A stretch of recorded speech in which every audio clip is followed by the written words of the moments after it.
కాంగ్రెస్ ప్రభుత్వం ఇచ్చిన 6 గ్యారంటీల్లో ఒకటైన మహాలక్ష్మి ఫ్రీ బస్సు పథకంతో ఆటో డ్రైవర్లు ఆందోళన చేపట్టారు. ఈ పథకంతో తమ జీవితాలు నాశనమవుతున్నాయని ఆటో డ్రైవర్లు ఆవేదన వ్యక్తం చేస్తున్నారు. ఈ మేరకు ఇందిరా పార్క్ వద్ద ఆటో డ్రైవర్లు ఆందోళన చేస్తున్నారు.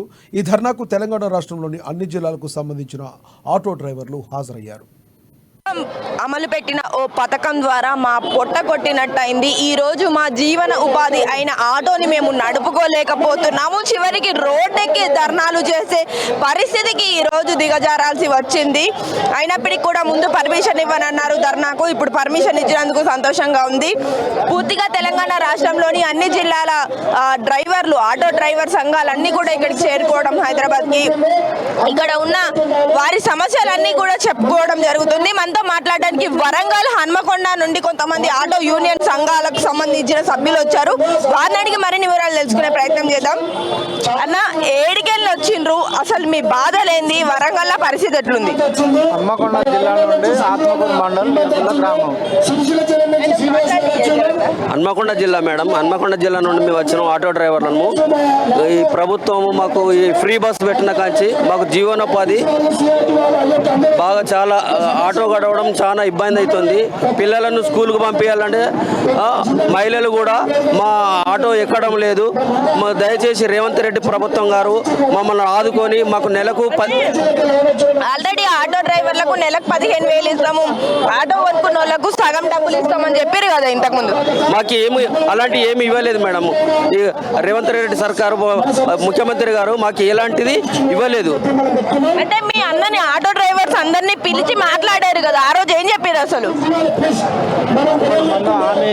అందరి ముందు హామీ ఇచ్చిండు కానీ మాకు ఇంతవరకు ఆటో డ్రైవర్లకు ఎలాంటి ఫైనాన్షియల్ వెళ్తలేవు, స్కూల్ పిల్లలు వెళ్తలేవు. ఒక మహిళలు మమ్మల్ని ఒక చీమలాగా చూస్తాను మేడం. మమ్మల్ని మేము బతకడానికి మాకు చాలా ఇబ్బంది అవుతుంది. సో హామీలు ఇచ్చారు కానీ ఇప్పటి వరకు వాటి జాడే లేదు. కానీ కస్టమర్స్ని మేము మా ఆటో ఎక్కమని అడిగితే చీమల్లాగా, పురుగుల్లాగా మమ్మల్ని చాలా దారుణంగా చూస్తున్న పరిస్థితి ఈరోజు తెలంగాణ రాష్ట్రంలో ఉందని అయితే ఆటో డ్రైవర్లు వారి ఆవేదన వ్యక్తం చేయడం జరుగుతుంది. మరికొంతమందితో మాట్లాడే ప్రయత్నం చేద్దాం. అన్న, ఏంది అసలు ఆటో ఎక్కమంటే చీమల లెక్కలే చూస్తున్నారు అని చెప్తున్నారు. ఎందుకు ఈ పరిస్థితి వచ్చింది అనుకుంటున్నారు మీరు? గవర్నమెంట్ వాళ్ళకు ఫ్రీ బస్సు పెట్టించి మా ఆటోలకు కడుపులో కొట్టిండు గౌరవ ముఖ్యమంత్రి గారు. ఆయన ఇచ్చిన హామీలు మాకు ఏమో జరపలేదు. మేము ఈరోజు రోడ్డు మీద పడి మా పిల్లలను చదువుకోవాలన్నా, మా ఆటో ఫైనాన్స్ కట్టాలన్నా నానా ఇబ్బందులు పడుతున్నాం. మేము వట్టిగానే జేబులోకి వెళ్ళి పెట్రోల్ పోసుకొని తిరగడం జరుగుతున్నది. ఫైనాన్స్ కట్టలేని పరిస్థితి అవుతుంది.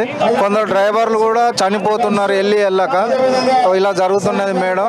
వెంటనే ముఖ్యమంత్రి గారు మాపై దయతలిచి మాకు ఒప్పుకున్న హామీలు ఇవ్వగలరని మా మనవి మేడం. అట్లనే ఇప్పటి వరకు చూసుకున్నట్లయితే ప్రభుత్వం నుండి మాకంటూ సపోర్ట్ అనేది లేదనైతే ఇక్కడ చెప్తున్న పరిస్థితి కనిపిస్తుంది. అన్న, ఏడికెళ్ళి వచ్చినవే? అక్కడ పరిస్థితి ఫ్రీ బస్ వల్ల మేము షేరింగ్ నడుపుతాం మేడం. అయితే ఫ్రీ బస్ వల్ల మాకు అసలు దందా కావట్లేదు. అంతా బస్సులలో వెళ్ళిపోతుండ్రు. మాకు సంవత్సరం 12,000 రూపాయలు ఇస్తాం, అది లేదు. ఆ బతకడానికి ఇబ్బంది అవుతుంది మేడం. ప్రభుత్వం వచ్చి ఇప్పటికే 10 నెలలు దాటింది, సంవత్సరం దగ్గరికి వస్తుంది. అయినప్పటికీ కూడా ఆటో యూనియన్లకు సంబంధించి ఆటో డ్రైవర్ల బతుకులు బాగుపడ్డది లేదు. ఇంకా రోజు రోజుకు పరిస్థితి చాలా దారుణంగా తయారవుతుందని అయితే చెప్పుకోవచ్చు. అందుకోసమే ఈరోజు ఇక్కడ మహాధర్నాని తెలంగాణ రాష్ట్రంలో ఉన్న ప్రతి ఒక్క జిల్లా నుండి కూడా ఆటో డ్రైవర్ యూనియన్ మెంబర్స్ అందరూ కూడా ఇక్కడ చేరుకోవడం అయితే జరిగింది. మరికొంతమందితో మాట్లాడే ప్రయత్నం చేద్దాం. అన్న, ఏడికెళ్ళి వచ్చిరే? మేము రాజన్న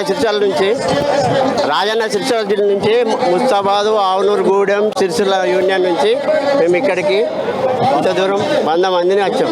100 మంది ఆటో డ్రైవర్ బస్సు తీసుకుని వచ్చాం.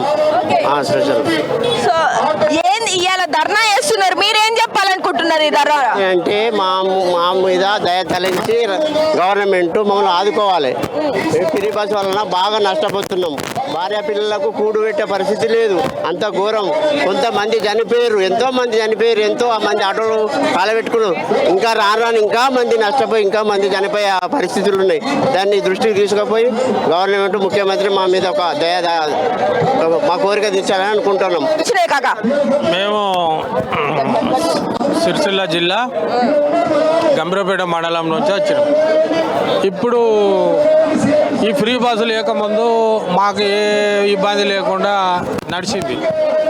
అంతకుముందు అంటే డిసెంబర్ 9కి ప్రకటన చేశాడు కదా, అంతకంటే ముందు ఏ ఇబ్బందులు లేకుండా మాకు ఆటోలు సాఫీగా నడిచినాయి. లేదు, అంతకంటే ముందు కరోనా వచ్చి అట్లా కొన్ని ఏళ్ళు కష్టపడ్డాం. అప్పుడు ఇబ్బంది అయింది. అప్పుడు ఎవరు అనకుండానే ఇళ్ళల్లో వండుకోవడం, అప్పులు పాలవడం జరిగింది.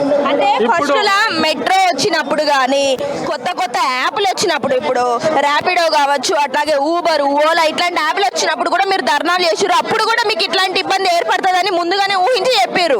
బట్ అయినా అప్పుడు ఇంత ఇబ్బంది కాదు. కానీ ఈ ఫ్రీ బస్ విషయానికి వచ్చేసరికి ఎందుకు ఇంత ఇదవుతుంది? ఈ ఫ్రీ బస్ వచ్చిన తర్వాత ఉన్నోళ్ళందరూ మా ఆటోలలో ప్రయాణం చేసే స్త్రీలు మొత్తము బస్సులలోనే పోతారు కాబట్టి మాకు ఇబ్బంది అవుతుంది.